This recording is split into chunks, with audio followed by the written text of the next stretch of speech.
Hey, welcome to Farm Talk Friday. Did I just scream in your ear? No, I just... I'm Ken Jordan. This is my beautiful wife, Giovanna.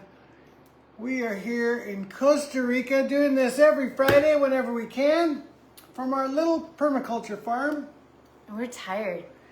Yeah! Because we're on a little bit earlier and Ken teaches today, and so, wow. Yeah. Hey, John. Not long ago, we just did a high-intensity interval training class. This is fantastic. It is April 26, 2024. And I tell you what, last weekend we were up north in Guanacaste at Playas del Coco for the first triathlon of the championship series of Costa Rica, where I finished second, which is great. I seem to... He is number one as number two in the country. Yeah. I am great at finishing second. Anyway, it was a fun race. I've been racing without doing any running training, which is very difficult if you're a triathlete. But I just started training again on a treadmill, and it seems to be going okay so far. Fingers crossed. Because I have a torn meniscus. So, okay, we're working on that and things are going well. Also, we usually start off the show talking about this week's advertisement. Oh, yeah. Giovanna always makes a nice piece of artwork with our Farm Talk Friday logo on it. Yes, that's very sweet. I'm not sure I would call it all art, but it is something. And John's saying, sunny in LA. Okay, that's nice. Besides the chaos in the city these days. Okay. Yeah, we're out here on the farm, so we're totally oblivious to any and all chaos. We just have curious birds that are appearing cute little outside. Bird trying to mess with our flip-flops at the moment. Yeah. Anyway, what were we saying? Sorry, guys. The advert. Oh, yeah, the advert. So this week it was 3 pictures. 3 is this many, not that many. And it was our water apple tree. So like 2 weeks ago, we showed you guys fruits from a water apple tree that we also technically own. But this one is like one that we planted and is in our official food forest. And it has slightly different water apples. The other ones were small and more like light rose colored. And these ones get like longer and almost look like a cashew fruit. And there looks like there's a ton of them. And so I had 3 different shots of like the different stages. And the top shot actually was trying to show all the little tiny, it's like the tip of my pinky size of what's coming. And there was like bunches of them everywhere. And what's even nice about them is that they're low. They're gonna be low fruit. Mm-hmm. So it's like, hey birds, you take the top and just leave the low ones for us. Thank you. Yeah, that would be a really good plan if they always followed that. That would be nice. Yeah, we'll see. We'll see. So anyway, we were talking. We just did Ken's exercise class, and we ate some food to nourish ourselves. But when we go to Playa del Coco for Ken's race, there's this cute little chocolate company, Cata Cacao. Mm-hmm. And so now I'm going to have their crack. See, it says crack backwards. Yeah. You can read it. Yeah. This is their highly addictive chocolate caramelized cacao nibs, and it is very much like a drug. It's great. I need a little bit more. We bought this energy right now. This is a real endorsement. We always pay for it and buy it for our friends. We do. I actually bought it for Ken's party that we threw him last year. Yeah, this is my birthday t-shirt from last year. But we bought bags of crack for all the people that came from out of town. Greatest party ever. Yeah, I'm not sure they made it into the rooms though, like, so it was like after party crack. Yeah. So we've got a big day coming up tomorrow. I'm on the board for Wild Sun Animal Rescue, and tomorrow there's an event at Butterfly Brewery, which is really close by here in Delicias. If you're anywhere in the area, please come by. We're going to be raising money for Wild Sun, and also celebrating the reopening of The butterfly brewery. the butterfly enclosure. Oh yeah. Yeah, Yeah. the brewery is always open, but they used to have this amazing butterfly enclosure that you could walk through with all these morphos. If you don't know what a morpho is, it's these big, beautiful, bright blue butterflies. They're Kind of like this, but like some iridescent and slate lavender at the right Yeah. angle. they're almost like the representative of Costa Rica, the morpho butterfly. And other tropical South and Yeah. Central American countries too. Look in the souvenir shops. You'll Yeah. see what a morpho is. Yeah. Yay, Hope's on. Hey ho! And yeah, John, we'll check out Fountain Blue. We haven't been in there, but that's over by High Roller, I think. We did drive by it on our Tesla Loop drives. Anyways, morphos. Okay. The Butterfly Brewery has a ton of them. Yeah. So it's tomorrow. It's like all day from 11 to 7, something like that. Yeah, so I'm bartending. Yeah. I'm Giovanna going to be a will volunteer bartending. bartender. Come by and get a drink from her and support the Butterflies and Wild Sun Animal Rescue. Yeah, definitely starts at 11. Might go to 7. All right. But I'll be there 12 to 4. So right back here, you see our 2 chicken tractors. That's the big one. That's the small one. And what's going on with our chickens right now? Well, Pecan is broody. Pecan is what is our pecan-colored hen. And so, yeah, we have 4 chickens, and 2 of them are in the big thing, and then 2 of them are in the smaller And honey, house. what does it mean when you say broody? Okay, so broody, you know, I'll just tell you what I know, but it's like I haven't like talked with scientists or biologists about this, you know, like maybe this is like farm lingo and people that own chickens, this is how we talk. You know, broody just means to us that like they feel like they need to be a mom and they get stuck. Either they're sitting on a real egg, trying to hatch it, which it will never hatch, right? Because we don't have any roosters, so no chickens are going to come out of it, and they don't know that. So sometimes they're like sitting there thinking that they have to like wait for it to hatch, and you can kind of break their spell by removing them and putting them, locking them out basically of where they would be sitting. I haven't gone to that yet. Like sometimes when they get broody, I'm just like, okay, you do that. Because right now, with Pecan being broody, Crema gets to eat, her sister. So a lot of times Pecan became like head honcho after some of her sisters died. And so she's just not, you know, they get along pretty good, her and Crema. But yeah, sometimes we just notice that Crema's not eating, and it's because Pecan, I mean, it's so chicken-like.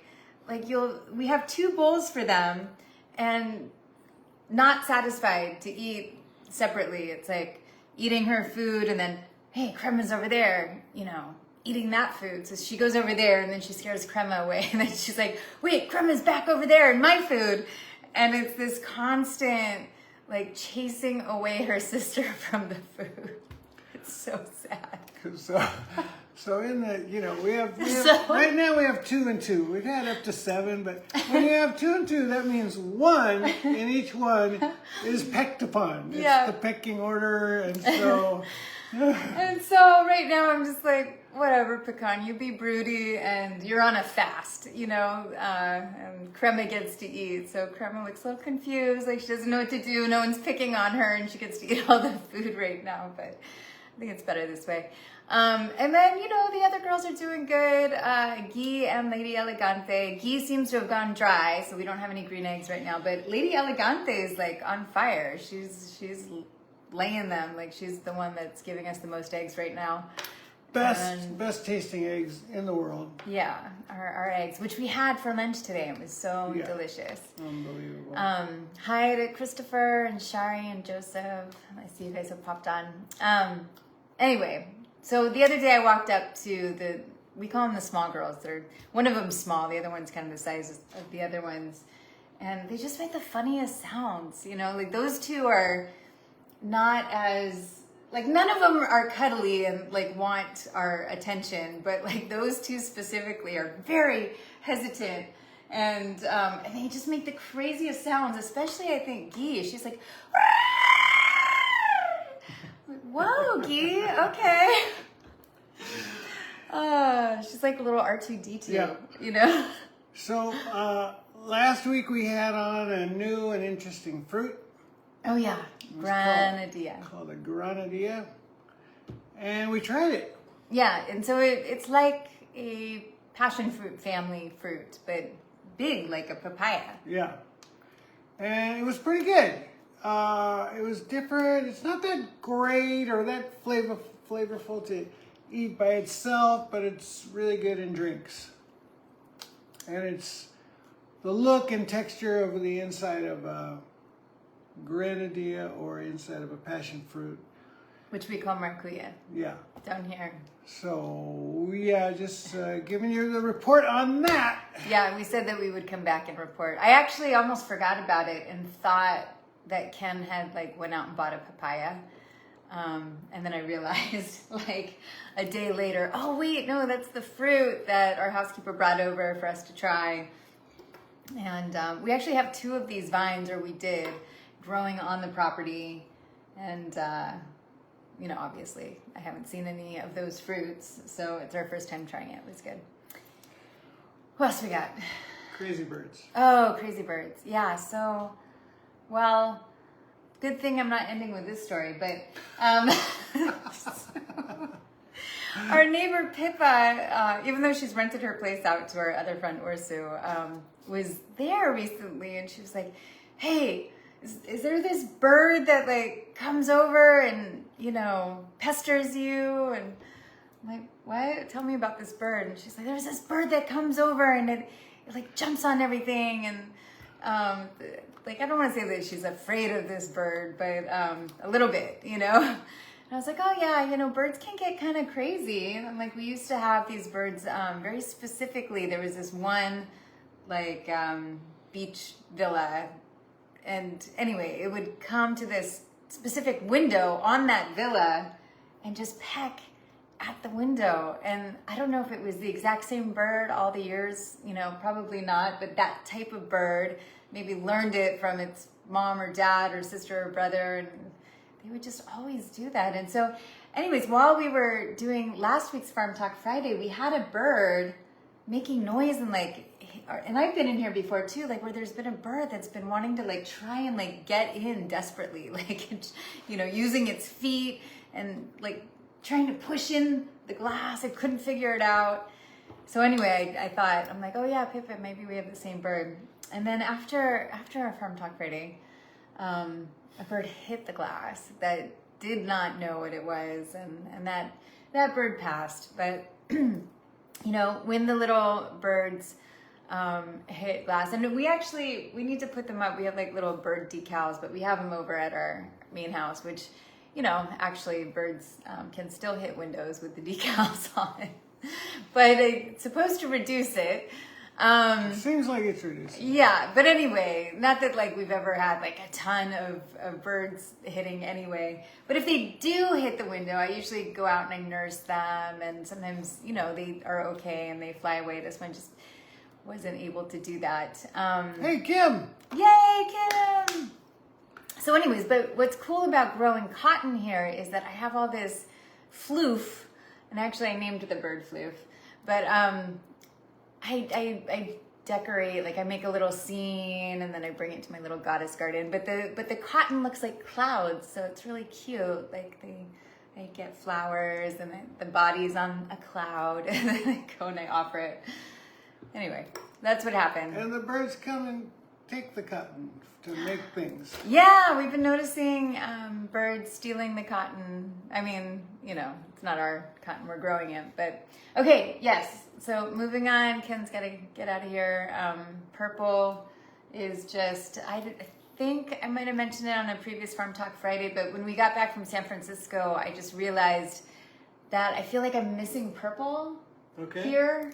Like, we don't Alright. have a lot of it. Like, I feel like there's a lot in California. And I don't want to say I was feeling sorry for myself, but I love what we have here. It was just so noticeable to me. Like, wow, there's like artichoke flowers are gorgeous. And there's like big permanent purple in California. And anyway, so I get back here and then I realized, I'm like, oh no, we have purple too, but our purple is delicate. And so like we have like little like ground purple flowers and these little tubers that come out that also have like a little lavender flower on it. And then we have these purple moments that happen on vines. And so our purple just isn't as permanent, but I wanted to just report back and say we do have purple here. And it's very sweet. All right, we've got a special guest coming next week. We do. My mom's coming, so I've been really busy working my butt off. Because I'm timing it out. Like, okay, she's coming this day, and I want to get this and this and this and this done before she comes. So, anyway, she's coming. We're working hard to get everything looking good and balancing like what is important with our real objectives versus what's just kind of aesthetic. Yeah. And then next weekend, not this weekend, but next weekend. Is Frody Fest! That's right. Everybody's favorite 3-day cat festival, cat-themed death festival. That's right. The largest 3-day cat-themed festival in Delicias. Yeah, maybe Costa Rica. Probably. Yeah, probably. It's always on May 4th, 5th, and 6th. May the 4th be with you. We always play some type of Star Wars Yeah. film. And Cinco de Gato. Cinco de The Gato. next day we have a cat playlist that has, of course, some Mexican music in it as There, well. there will be but- free tacos and margarita specials. Catarita. specials. Cataritas, yes. And, on that day, like, we try to get the topic of conversation being anything to do with that. Like, our friends that have passed, or family members, or, our planning around it, legacy work, stuff like that. And then the next day is, again, another movie for us, and then the catwalk. Yeah. And so that's fun. That's International I Love Day, and that's the actual day that Frody, my cat, who inspired this 3-day event, that's the day he actually passed. So, All right. And be- anyways, FrodyFest.com, and there's actually a how-to guide now that I prepared. So Yeah. I keep cutting you off. We're going to but- be posting all that in the Frody Fest trailers. The 7th one, 7th edition. Yeah, you got to check out the trailer. 7th year. Ken put a lot of hard work into that. Mind-blowing special yeah, effects. yeah. All right. Well, happy Friday, everyone. Thank you all for tuning in. Friday. We'll be back next Friday for Farm Talk Friday. Yay. Oh, what did I do? Oh, you made hearts.